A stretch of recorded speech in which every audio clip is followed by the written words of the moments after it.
जैसे राजगुरु मार्केट में भी आपका व्यापार है, आप भी एक व्यापारी हैं, संबंध रखते हैं, वहाँ पे एक तरह से अब गुटबाजी होने लगी है, प्रधान अलग अलग वहाँ पे निकल के आने लगी है। क्या उनको एक सबको इकट्ठा करके कोई ऐसा प्रधान और राजगुरु मार्केट का विकास और आपको भी विवाद झेलना ना पड़े, ऐसा कार्य करेंगे? देखिए, कंपटीशन में कस्टमर का फ़ायदा होता है हमेशा। अच्छा, तो आप चाहते हैं कस्टमर आप हैं और कंपटीशन कराना चाहते सुनो हैं? सुनो, नहीं मैं नहीं कराना चाहता। आप देखिए, जितने प्रधान होंगे उतना काम करेंगे। अब सारे हमारे से मिलते हैं, सारे अपने अपने काम कहते हैं, हम काम करते हैं। वो बात होगी ना, फूट डालो राज करो। ऐसा कुछ नहीं है, आप इस बात को उसमें में ना लें। जैसे अलग अलग चीज़ के लिए, अलग अलग कार्यों के लिए अलग अलग कमेटी आपने बनाई है, कई कमेटी में आप चेयरमैन भी है, उसमें से कुछ ऐसे पार्षद भी है जो कि कमेटी में आपने शामिल नहीं किए, हो सकता है विपक्ष के हों इस कारण से या किस कारण से? पार्किंग के लिए जैसे आपने इलेक्शन के टाइम भी आप वादा करते थे, उसके लिए किस तरह के प्रयास है और पार्किंग व्यवस्था सुचारू रूप से उसके लिए, जैसे सिटी थाने के सामने आप लोगों ने पार्किंग तो बनाई, लेकिन मल्टी स्टोरी वहाँ बननी थी, उसमें भी ज़मीन का विवाद चल रहा है, तो कब तक सुलझेगा ये? देखिए रमेश जी, हमारी बिल्कुल काम करने की नीयत है। सर एक चीज़ और, जैसे कि हाउस टैक्स को लेके निरंतर कई वर्षों से इसमें लगे हुए, इसको दुरुस्त करने के लिए आप लोग लगे हुए हैं, लेकिन अभी तक दुरुस्त नहीं हो पाया। लोग आके चक्कर काटते हैं और उनके हाउस टैक्स ज़्यादा बन जाता है। वहीं एक मसला मैं बात भी करना चाहूँगा आपके फादर के साथ भी, क्यों कई दिन पहले हम लोग बहुत देरी के बाद मिले हैं, फादर के साथ भी चीटिंग हुई, आके हाउस टैक्स उन्होंने जमा करा दिया, नकली पर्ची पकड़ा दी, मतलब क्या है ये? जैसे कई महीनों बाद निगम की आज हाउस की मीटिंग हुई है और उस पर किस तरह के चर्चे किए गए और किस तरह के प्रस्ताव आए और पार्षदों ने किन किन मुद्दों पर मेयर साहब को दिया है कि इस पर काम होना चाहिए, उस पर क्या रहा, उस वो चीज़ पे हम बात करेंगे। सर पहले तो स्वागत है आपका। धन्यवाद रमेश जी। सर आज जो कई महीनों बाद हाउस की मीटिंग हुई है, बीच में कोरोना काल भी चल रहा था उस बीच में, तो आज किस तरह के आपके पास मुद्दे आए हैं, पार्षदों ने किन किन समस्याओं को आपसे अवगत कराया? देखिए, 22 जनवरी 2021 को हमारी हाउस की मीटिंग हुई थी। उसके बाद मार्च से आप देख रहे हैं कि कोरोना का दूसरी वेव अप्रैल में और तेज़ हो गई, मई में तो विकराल रूप ले गई, और उसके बाद उस मई में तो हमने अपनों को खो भी दिया। और सबसे पहले तो मैं उनको श्रद्धांजलि अर्पित करता हूँ कि जिन्होंने अपनों को खोया, उसमें हम भी शामिल हैं। हमें भी कहीं ना कहीं अपने परिवार में भी खोया है। तो आज जो मीटिंग के इशू थे, सभी पार्षदों ने अपने अपने वार्ड के इशू रखे, और सबसे मैं ये महत्वपूर्ण बात कहूँगा कि मैं 2005 से पार्षद रहा हूँ। आज जितने सौहार्दपूर्ण में मीटिंग हुई है, मतलब पहले 2.5 साल पहले कितने इश्यूज थे, उसके बाद घटते घटते आज जो है सभी पार्षदों ने माना कि हमारी जो है काम काफ़ी हो भी रहे हैं और काफ़ी हमारे जो भी हम डिमांड करते हैं तो हमारी हो जाती है। तो मैं माननीय मुख्यमंत्री जी का धन्यवाद करता हूं कि वो इतने सभी सेक्टरों को, आप देखो, सड़कें बनवा दी, पार्क बनवा दिए, सभी के लिए ग्रांटें दी। माननीय विधायक जी सभी हमारा सहयोग पूरा निगम का कर रहे हैं। गंगवा जी भी, कमल गुप्ता जी भी, माननीय जोगीराम सियाग जी भी, माननीय विजेंद्र जी भी, उप मुख्यमंत्री जी भी, तो सभी के आशीर्वाद से हमारा नगर निगम बहुत आगे बढ़ रहा है। और आज हम ये मान सकते हैं कि नगर निगम में 100% तो मैं कहीं भी नहीं कहूँगा कि पूरा 100 की 100 कोई नंबर दे देगा, लेकिन इतना मैं कहूँगा कि हम जो है काम कर रहे हैं, और जितनी सड़कें हमने बना दी और भी काफ़ी, और कच्ची सड़क हम एक भी शहर में नहीं रहने देंगे, इसका हम टारगेट लेकर चले हुए हैं कि कच्ची सड़कें पहले बनाई जाएंगी जो ऑथराइज्ड हो चुकी कॉलोनी उनमें, और जो अनऑथराइज्ड कॉलोनियाँ हैं जहाँ हम नहीं बना सकते, उसके लिए हम माननीय मुख्यमंत्री जी से आग्रह कर रहे हैं कि जल्द ये कॉलोनियाँ भी पास कर दें और कॉलोनियाँ न कटें। पीछे भी आपने देखा कि बहुत सख्त कार्रवाई माननीय मुख्यमंत्री जी के आदेश से हुई, वो बहुत अच्छा हुआ, जो अवैध कॉलोनियाँ नहीं कटने दे रहे।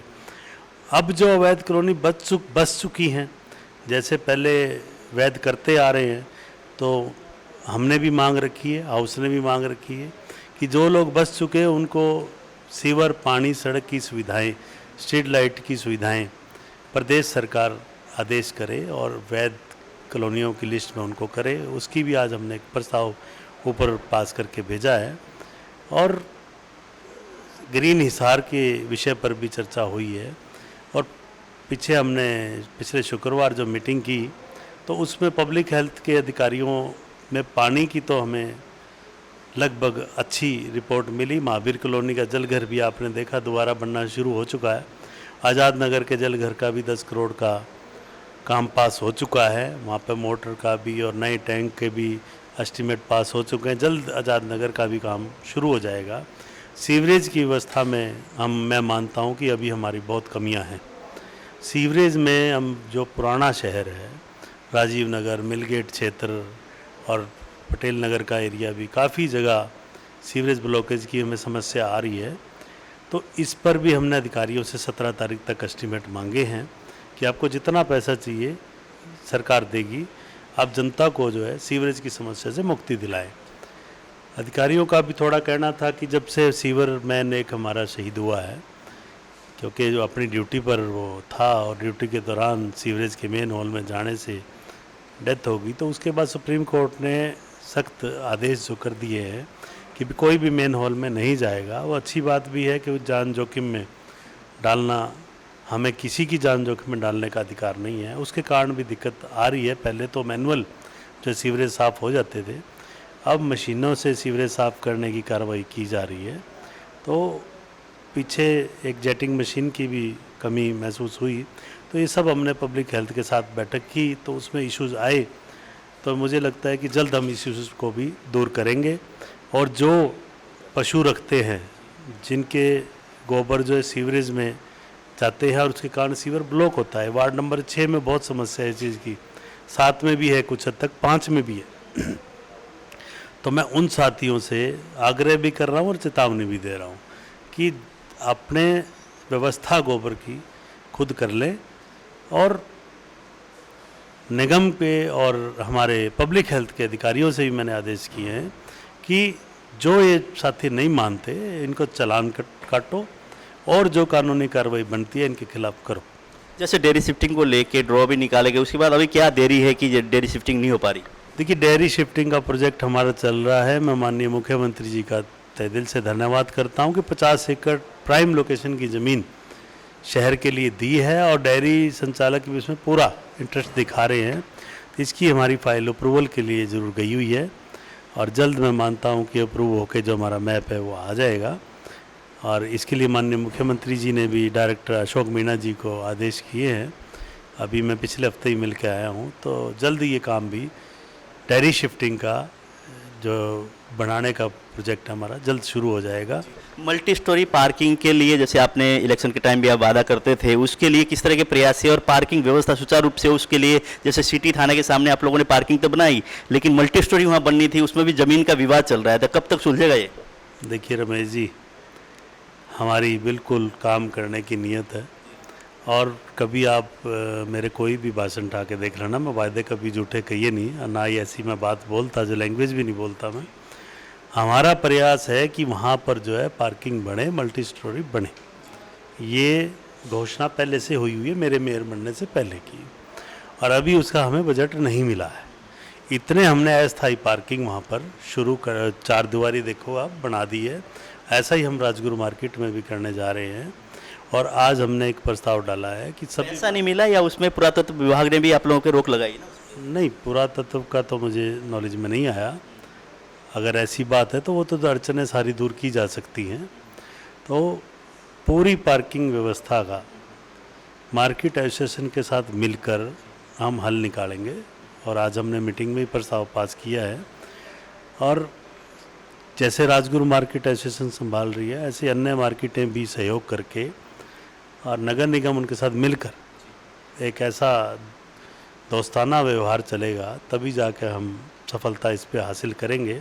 सर एक चीज़ और, जैसे कि हाउस टैक्स को लेके निरंतर कई वर्षों से इसमें लगे हुए, इसको दुरुस्त करने के लिए आप लोग लगे हुए हैं, लेकिन अभी तक दुरुस्त नहीं हो पाया। लोग आके चक्कर काटते हैं और उनके हाउस टैक्स ज़्यादा बन जाता है। वहीं एक मसला मैं बात भी करना चाहूँगा आपके फादर के साथ भी, क्यों कई दिन पहले हम लोग बहुत देरी के बाद मिले हैं, फादर के साथ भी चीटिंग हुई, आके हाउस टैक्स उन्होंने जमा करा दिया, नकली पर्ची पकड़ा दी, मतलब क्या है ये? देखिए, उसकी FIR भी लॉन्च हो चुकी है और दोषी बख्शे भी नहीं जाएंगे। जिस पर आपके फादर के साथ अगर इस तरह का व्यवहार होगा तो आम जन के लिए तो फिर क्या हो बात, उसकी FIR लॉन्च भी हो चुकी है और जो पिछला 5000 प्रॉपर्टी का जो जीरो बैलेंस कर दिया गया था, उस पर भी एक कमेटी बन गई थी। माननीय हमारे पार्षद भूप सिंह रोहिला जी, प्रीतम सैनी जी, उनके अंडर जांच करवाने का हमने प्रस्ताव पास किया था। माननीय Anil Saini ji senior deputy mayor उस टीम की अध्यक्षता कर रहे हैं।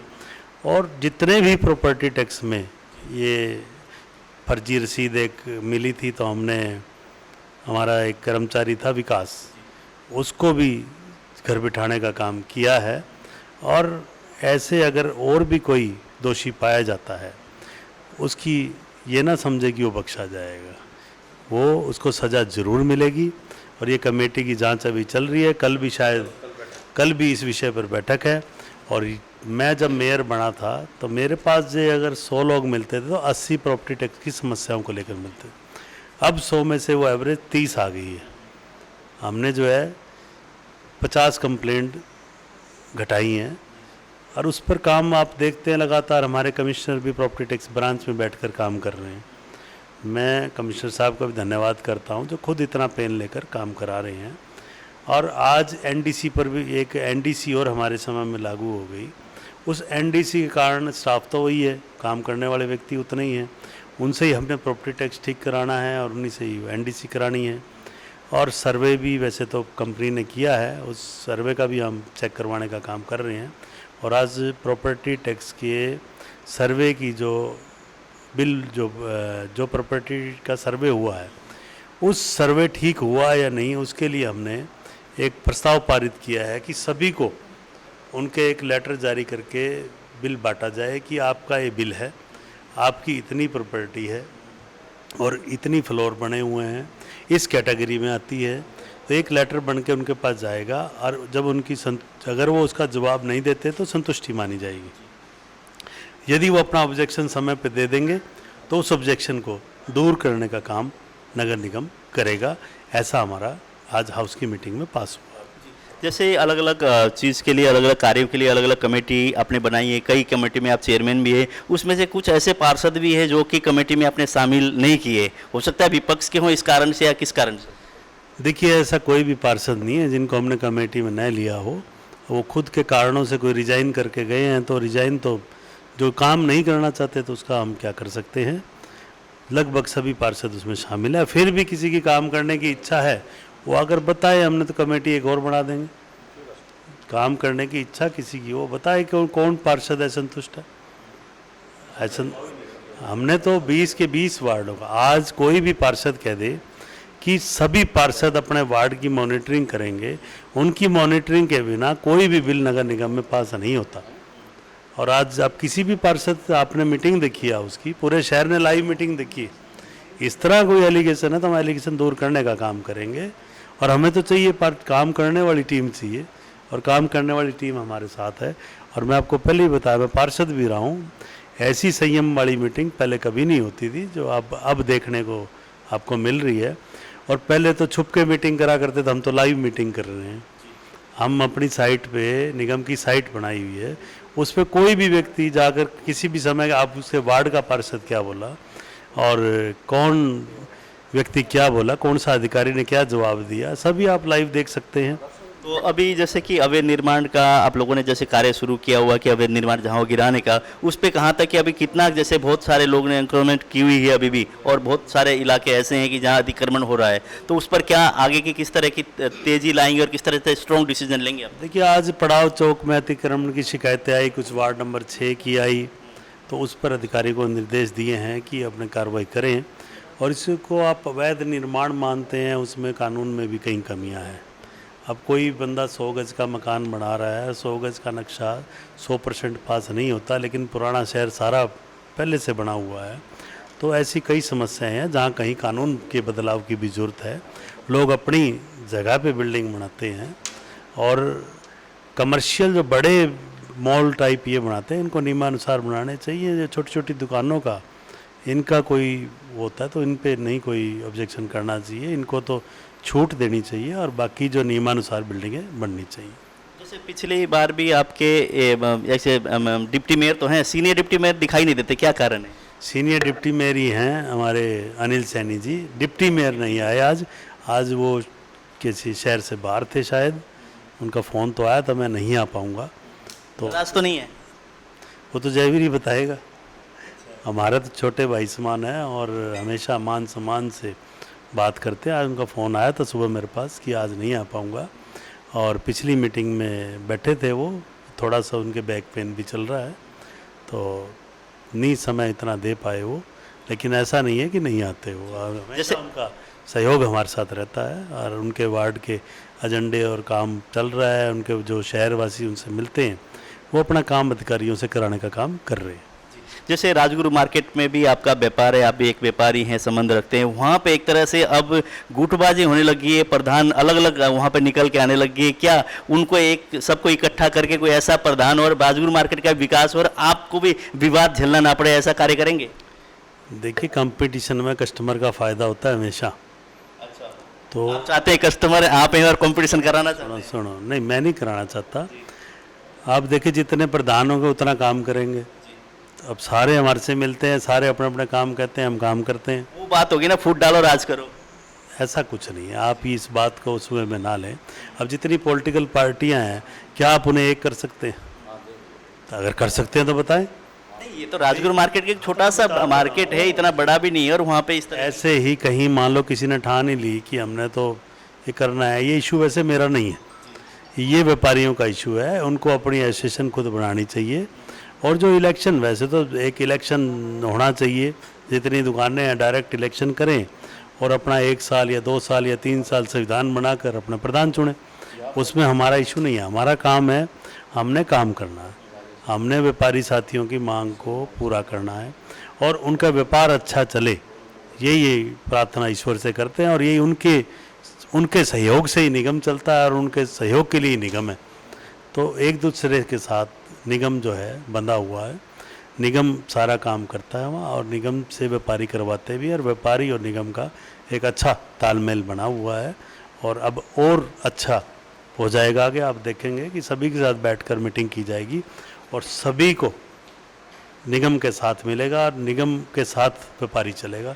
तो मैं मानता हूँ कि उनका व्यापार भी बढ़ेगा, और हमारा शहर भी साफ सुथरा रहेगा। बहुत बहुत धन्यवाद समय देने के लिए। धन्यवाद रमेश जी, आप ऐसे समय समय पर जनता तक हमारी आवाज़ भी पहुंचाते हैं, आपका भी तहे दिल से धन्यवाद।